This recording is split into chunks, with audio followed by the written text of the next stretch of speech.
Today I'm taking a look at the WORKPRO adjustable wrenches.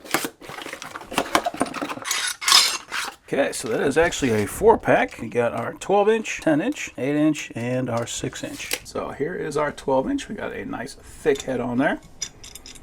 That spins very easily, which is excellent. Sometimes they do not, and it does actually have a stop on it. Now, if we look close, we can see that it goes from 0 to 35 millimeters, and we have got that little arrow right there to let us know exactly where that is at. And where that could be handy is if we need to measure something.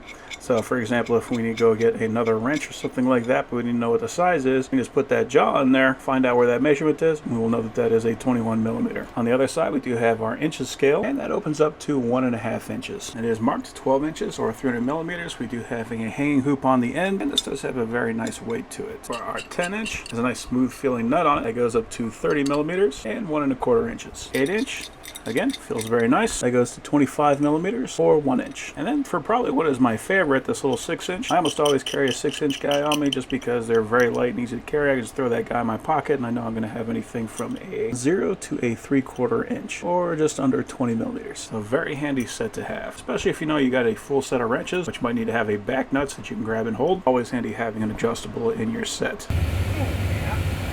Larger?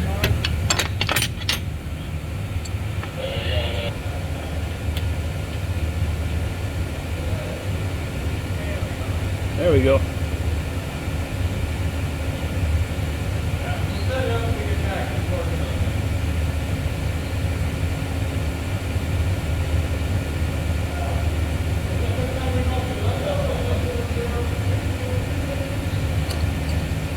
Somebody must have hit it somewhere. Yeah. Kicked it. Okay. Oh yeah, it's way better. Right on. So, those are some excellent wrenches.